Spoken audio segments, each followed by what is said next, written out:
Alors, comment ça se fait? Rien de nouveau ne se produit jamais dans notre vie. Cela signifie que la loi quantique fonctionne.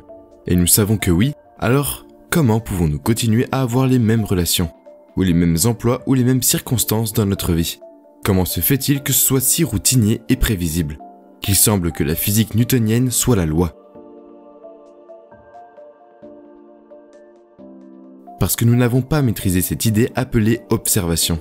Donc, parce que ce chercheur en particulier dit « Eh bien, qui je connais qui sait vraiment faire attention ?» Alors il prend le téléphone, il appelle le Dalai Lama, il a dit « Pouvez-vous m'envoyer vos 8 meilleurs garçons ? Je veux dire, je veux apprendre de ces gens. » Et je voulais voir ce qui se passait dans leur cerveau lorsqu'ils se concentraient sur une seule chose, comme la compassion, la divinité ou l'amour inconditionnel. Soit dit en passant, ces personnes ont eu plus de 40 000 heures de méditation de concentration. Elles ont passé plus de 40 ans à pratiquer pendant que vous êtes allongés sur la plage. Elles se concentrent sur des pensées utiles. Et puis, ils ont dit « Prenons un groupe de contrôle. Juste un groupe de gens qui sont juste des gens normaux. Et nous allons utiliser le symbole du moine. Nous allons lui apprendre à faire ce qu'on appelle le centrage. Ce que la science appelle maintenant faire attention. Soit dit en passant, l'être humain moyen perd son attention 6 à 10 fois par minute. C'est pourquoi seules quelques particules subatomiques prêtent vraiment attention à notre esprit. Alors il a dit « D'accord, nous allons demander à ces gens de surveiller ces scanners cérébraux. En particulier les soi-disant images ECG. Et par exemple, la mesure des fréquences électromagnétiques que le cerveau reconnaît. Et donc, ils ont pris 256 électrodes et ils ont couvert toute leur tête. Et vous imaginez ces moines? Vous savez, ils ont exécuté tous les commentaires dans un ordinateur qui a créé une image holographique du cerveau. Et ils ont pu commencer à mesurer l'activité cérébrale. Et ils ont dit à ces moines, vous savez, soyez votre moi normal. Ils en prennent 8 comme vous le faites normalement. Et puis ils ont dit, d'accord, écoutez maintenant. Vous les gars, faites attention à la compassion. Fermez les yeux et faites attention à la compassion. Au moment où ils l'ont fait, tout d'un coup, un lobe frontal s'est tellement illuminé que les scientifiques n'avaient jamais vu ce type d'activité dans cette partie du cerveau. Maintenant, ils ont pris le groupe de contrôle et ils ont dit « D'accord, vous faites attention à une chose ?» Et bien sûr, que s'est-il passé? Mon dos me fait mal? Combien de temps? Il sera perdu? Je n'ai pas vraiment envie de faire ça. Est-ce que je le fais bien? Pourquoi mes enfants vont-ils? Je dois acheter le dîner. Vous savez, tout ça. Et devinez ce qui est arrivé à leurs lobes frontaux. Rien. Rien. Chez un moine en particulier, il y a un lobe frontal sur le côté gauche, qui est en fait l'endroit heureux du cerveau. Et le lobe frontal gauche de ce type est si enflammé que les scientifiques pensent que ce type doit être le type le plus heureux du monde. Ils n'avaient jamais vu une telle activité auparavant. Mais ensuite, les scientifiques ont commencé à y penser. Et ce qu'ils ont dit, c'est que vous savez, peut-être faire attention et vous concentrer. Et l'observation est une compétence, tout comme le tennis ou le golf. Et vous pouvez l'améliorer si vous continuez à la pratiquer. Maintenant, pensez à cela. Le cerveau est l'instrument que nous utilisons. C'est la machine pour nous permettre de traiter la pensée. Combien de personnes accepteront cela? Et il a également des processus automatiques qui nous permettront de fonctionner. Mais pour la plupart, c'est la plus grande zone du corps, où il y a le plus grand nombre de neurones regroupés. Vous avez la plus grande intelligence. Par conséquent, le cerveau est le centre de l'intelligence. C'est d'ailleurs ce que fait le cerveau. L'esprit est le cerveau qui travaille. C'est le cerveau qui fonctionne. Nous pouvons mesurer un cerveau qui fonctionne, nous étudions l'esprit. Ainsi, l'esprit est lorsque le cerveau est actif. Ainsi, lorsque nous effectuons des scintigraphies cérébrales fonctionnelles et étudions le fonctionnement du cerveau, nous étudions ce concept appelé esprit. Et voici ma question. Si le cerveau est l'outil de traitement de l'intelligence ou de la pensée, et que l'esprit est ce que fait le cerveau. Si vous pouvez améliorer votre fonction cérébrale, cela apporte une amélioration. C'est ce vilain mot de 9 lettres appelé conscience. C'est la seule façon. La conscience est notre libre arbitre auto-perçu. L'homme n'est pas vraiment un corps, pas un cerveau et pas un esprit. En fait, la conscience est ce qui dirige le cerveau pour produire l'esprit. Le cerveau traite 400 milliards de bits d'informations chaque seconde, mais nous ne connaissons qu'environ 2000 de ces 400 milliards de bits d'informations. Et vous savez ce que ces 2000 informations ont à voir avec 3 choses et seulement 3 choses? Le corps, l'environnement et le temps. Donc ça peut être des maux de dos, des maux de tête. Êtes-vous fatigué? Fait-il trop froid ici? Trop clair ici? Est-ce qu'il fait trop sombre ici? Vous voulez dire que la personne assise à côté de vous se sent comme la personne à côté de vous? Combien de temps ce gars va parler avant qu'on puisse rompre? Et c'est là que toute notre conscience de soi entre en jeu. Il ne concerne que le corps, l'environnement et le temps. Et pourtant, des milliards d'informations sont traitées par le cerveau. Maintenant que nous sommes capables de percevoir, d'être conscients de nous-mêmes et de les retirer du corps et de l'environnement en temps opportun, nous n'avons plus à vivre selon les lois de notre corps, de notre environnement et de notre temps. Et quand nous pouvons faire cela, nous commençons à ouvrir la porte au champ quantique. Et à l'ère de l'information, l'ignorance est un choix. Je ne veux pas que les gens aient peur, parce que ce que montre la science est vrai. C'est vrai. Ils sont donc plus susceptibles de croire qu'à partir du moment où vous utilisez un mot issu de la tradition, de la religion ou de la culture laïque, certaines personnes se referment. Elles en ont une vision stigmatisante, ce qui les limite vraiment à restreindre leur participation à cause de leur expérience passée, à cause de leurs croyances. La plupart des gens vivent chaque jour avec les mêmes émotions. Vous savez, tout le monde se réveille le matin et votre cerveau est un enregistrement du passé. Alors vous vous réveillez et vous commencez à penser à vos problèmes. Et vos problèmes impliquent certaines personnes et certaines choses à certains moments et à certains endroits.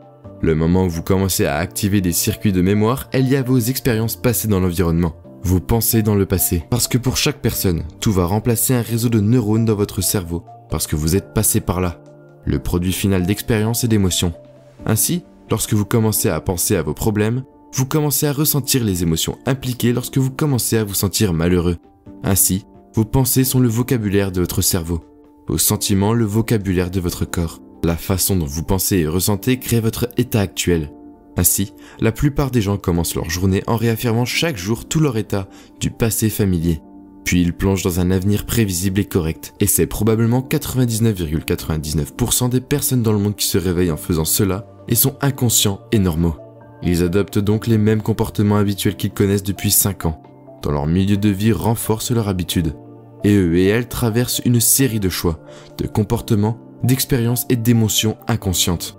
Ils ont fait ça pendant 10 ans. Ils prennent le pilote automatique et leur corps, l'amenant dans un futur proche en fonction de ce qu'ils ont fait dans le passé. Et ils ont perdu leur libre arbitre au profit d'un programme qui dit que si vous n'êtes pas dans le moment, vous exécutez un programme. Donc si une personne vit dans la culpabilité et qu'elle ne sait pas que c'est de la culpabilité, c'est parce qu'elle sent qu'elle souffre tous les jours. Et ces émotions guident leurs réflexions. Et s'ils ne peuvent pas penser plus qu'ils ne ressentent, et que les sentiments et les émotions sont des enregistrements du passé ou des pensées du passé, si vous pensez que vous êtes un échec, vous vous sentirez comme un échec. Un jour, vous penserez que vous êtes un plus gros perdant et vous vous sentirez comme un perdant. Et les gens seront pris dans cette spirale infernale. Ok, je suis coincé dans un anneau de colère. Pour sortir de ce problème, vous devez utiliser des émotions autres que la pensée analytique. Posez-vous cette question. Qui souffre de cette colère? Moi et tout le monde autour de moi? Oui. Donc d'abord votre corps à droite, car il y a une certaine toxicité à long terme. Les effets à court terme sont très bien. Mais si vous êtes pris dans la ruée de la colère, encore et encore, alors que vous êtes en train de réguler le gène à droite, et si vous pensez au problème et vérifiez ceci, vous pensez que le problème est de créer la réponse de la colère. Vous conditionnez votre corps pour devenir l'esprit de la colère. En d'autres termes, le conditionnement ne prend qu'une pensée, une image, un sentiment ou une émotion. Donc chaque fois que vous faites cela, vous conditionnez votre corps à devenir plus dépendant de la colère. Donc ce que vous devez faire, c'est que vous devez vous rappeler que cela signifie que vous devrez appliquer un certain type d'exercice ou un certain type de compétence pour arrêter. Fermez les yeux, travaillez sur votre respiration, élevez votre état émotionnel. Souvenez-vous des sentiments de votre avenir au lieu des sentiments de votre passé. En d'autres termes, si vous créez un grand avenir, ressentez les émotions de cet avenir et vous vous sentirez connecté à l'énergie du futur. Au moment où vous vous fâchez et êtes frustré, vous vous déconnectez simplement de l'énergie du futur. Et maintenant, vous êtes revenu à votre énergie passée et ne vous attendez à aucun changement. Mais c'est normal, pas mal. Nous sommes humains, n'est-ce pas? Mais vous prenez un mot pour dire ce qui est le plus important. C'est mon avenir, d'accord? Donnez-moi une minute. Ça va me prendre un peu. Ça peut me prendre 1 heure pour passer les produits chimiques. Mais allons-y.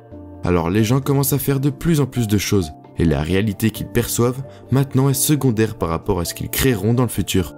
Par conséquent, il est moins sensible à l'environnement. Et ils mettent plus d'attention et d'énergie dans le nouvel avenir. C'est tout. C'est l'avenir, mais la plupart d'entre nous vivons dans le passé. Tout est basé sur le passé et nous en manipulons tous une partie. Sans doute, la meilleure façon de l'exprimer est: s'il n'est pas défini comme une vision du futur, vous vous retrouverez avec un souvenir du passé. Quand ils parlent de leur futur, peuple romance avec leur passé, est plus amoureux de leur passé que de l'amour du futur chez les gens qu'ils créent réellement des choses incroyables dans leur vie. Ils étaient juste plus amoureux de leur avenir et ils le gardaient vivant dans leur esprit tous les jours. Et ils aiment nourrir une plante ou un jardin. Ils s'occupent de cet avenir chaque jour. Et le plaisir qui vient dans l'excitation qui l'accompagne. Et les émotions qui l'accompagnent. Ils font littéralement changer leur cerveau et leur corps au fil du temps pour commencer à ressembler à l'avenir qui s'est déjà produit. Pensez-y maintenant. Qu'est-ce que cela signifie s'il y a des preuves dans le cerveau et le corps simplement en pensant? Comme avoir déjà expérimenté le futur. Il est déjà arrivé. Détendez-vous car ils vous trouveront. Et cela se produira d'une manière à laquelle vous vous attendez le moins. C'est la beauté derrière tout cela. Si vous pouvez prédire que ce n'est pas nouveau, cela devrait vous surprendre. Le cerveau apprend des erreurs et des surprises. Alors pourquoi ne pas se laisser surprendre par la simultanéité de coïncidences ou de possibilités inconnues? Et au moment où vous remarquez ce que vous avez fait en vous-même, qui a cet effet à l'extérieur, vous remarquerez ce que vous avez fait et vous le ferez à nouveau. Et vous aurez moins tendance à croire que quelqu'un ou quelque chose est victime de la vie qui contrôle vos émotions et vos pensées. Ainsi, une prise de conscience soudaine des émotions et des pensées commence à avoir des conséquences dans la vie. Je pense que cette expérience amène tous les êtres humains à se sentir autonomes. Ils commencent à croire davantage en eux-mêmes. Je pense que lorsque nous croyons en nous-mêmes, je pense que nous croyons au possible. Et quand nous croyons aux possibilités, je pense que nous croyons vraiment en nous-mêmes et que nous amenons les gens à ce point, à réaliser que personne n'est exclu. De cela, vous ne pouvez plus me dire que vous êtes trop vieux pour faire ça. Nous avons des scintigraphies cérébrales de personnes dans les années 80 qui vous épateront et elles peuvent se concentrer sauvagement sur un de vos futurs. En faisant cela, pouvez-vous guérir de toutes les manières. Je ne peux pas dire que tu es trop malade pour faire ça. J'ai vu 50 personnes très malades atteintes de tumeurs cérébrales qui ont changé leur vie. Elles n'avaient pas de tumeurs cérébrales, elles avaient 50 tumeurs cérébrales. Vous ne pouvez pas dire que vous avez eu un passé splendide et vous ne pouvez pas faire cela. J'ai vu des gens avec les passés les plus violents qui étaient les gens les plus heureux du monde. Vous ne pouvez même pas dire que vous n'avez jamais médité auparavant. Parce que les gens qui n'ont jamais médité ont souvent les expériences les plus profondes parce qu'ils n'attendent rien. Vous ne pouvez pas dire que vous êtes trop en surpoids ou en sous-poids. Vous pouvez tout me dire. Tu ne peux pas me dire ceci ou cela. J'en ai vu de toutes les formes, de toutes les tailles, de toutes les couleurs et de tous les âges. Vous avez mentionné qu'ils abusent du passé? Je veux bien. Si seulement nous pouvions parler un peu des traumatismes aujourd'hui.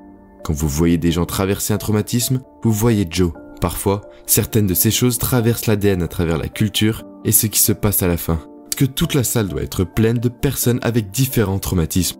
Oui, physiques et émotionnels. Comment voyez-vous ce phénomène et la façon dont on en fait parler? Plus on ressent d'émotions dans les événements extérieurs de nos vies, plus on sent que cet état extérieur nous a changé à l'intérieur. Plus on fait attention à la cause et plus notre cerveau peut y répondre. Plus concentré. Ce qui se trouve là, et il fige l'image et prend une photo. C'est ce qu'on appelle la mémoire. Ainsi, plus le quotient émotionnel est élevé, plus il y a de peur, plus de douleur, plus de choc, plus de colère, plus d'attention est portée à la cause. C'est ainsi que nous créons la mémoire à long terme. Maintenant, le problème est que chaque fois que nous pensons à ce traumatisme, notre cerveau et notre corps produisent le même produit chimique que s'il se produisait. Ainsi, certaines personnes vivent littéralement 100 fois par jour après avoir vécu un tel événement.